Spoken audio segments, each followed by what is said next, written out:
ជំរាបសួរបងប្អូនទាំងគ្នាបងប្អូនធ្លាប់ស្គាល់ហើយណាចិនវឌ្ឍនាតារាសំឡេង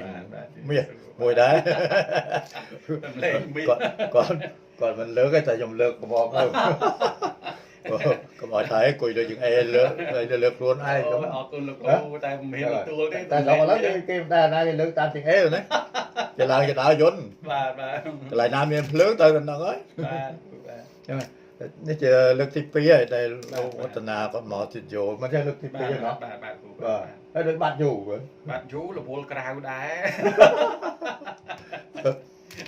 ដល់កន្លងមកតែយើងបានជួបគ្នាភាសាណាហូបបាយគ្នាជាមួយគ្នាទៅក៏ក្រៅម្ដងហើយតែក៏បាត់រហូតទៅដោយសារទី1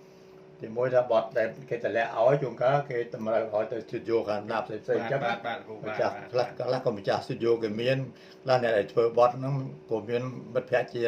ម្ចាស់ស្ទូឌីយោដែរអញ្ចឹងក៏ការមិនបានមកនេះមិនមែនជារឿងអីតែបាត់ទេតែតម្រូវតាមមកតែ sponsor អញ្ចឹងបាទ sponsor ថ្ងៃនេះក៏ sponsor គាត់បានណែនាំមកដាក់នៅ studio យើងទេបាទតែគាត់ធ្លាប់មកទៀតចឹងខ្ញុំក៏មោទនភាពដែរដោយសារអីមកថាមោទនភាពដោយសារទីមួយ sponsor គាត់ຕົកចិត្តសម្លេងដែលខ្ញុំថតបាទមកទៀតណាបាទបើមកឲ្យបាត់អានោះគាត់ដឹងថាយើងអត់យកវាតម្លៃមិនទេតែក្នុងនោះដែរទីផ្សារល្អដែររាល់ថ្ងៃនៅជាប់ផងมันខ្លាំងមិនខ្សោយមិនដដែលអត់សូវប្រែប្រួលប្រហែលដែរលោកគ្រូប៉ុន្តែបើតាមខ្ញុំថាដូចមិនគួរសួរអញ្ចឹងព្រោះមិញយប់ថាយើងធ្វើអីគេហៅថាសន្តានាបន្តិចបងប្អូនឆាតមកទឿនលាន់នោះតែចុះអានេះថាទីផ្សារគាត់ល្អនៅល្អមែនតើទីផ្សារគាត់ល្អហើយកន្លងមកខ្ញុំក៏បានថតជាមួយបុគ្គល3យើងមួយចំនួនដែរហើយក៏បានអ្នកដែលមកធ្វើនៅនេះគឺខ្ញុំជួយ YouTube បាទជួយកាន់ YouTube ឲ្យបានជោគជ័យគ្នាបាទព្រោះតែខាងបងប្អូនយើងខាងសមាគមសិល្បករខ្មែរមួយចំនួនគាត់មានក្តីទុកចិត្តលើខ្ញុំ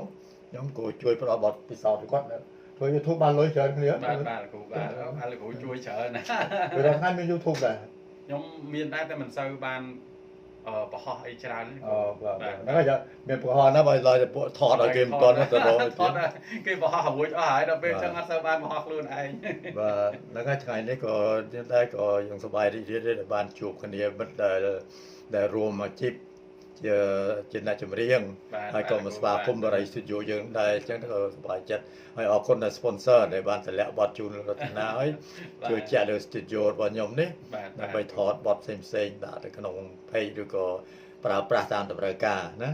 អញ្ចឹងអរគុណណាស់បងប្អូនដែលបានចូលវីដេអូនេះតាំងពីដើមដល់ចប់អរគុណជំរាបលា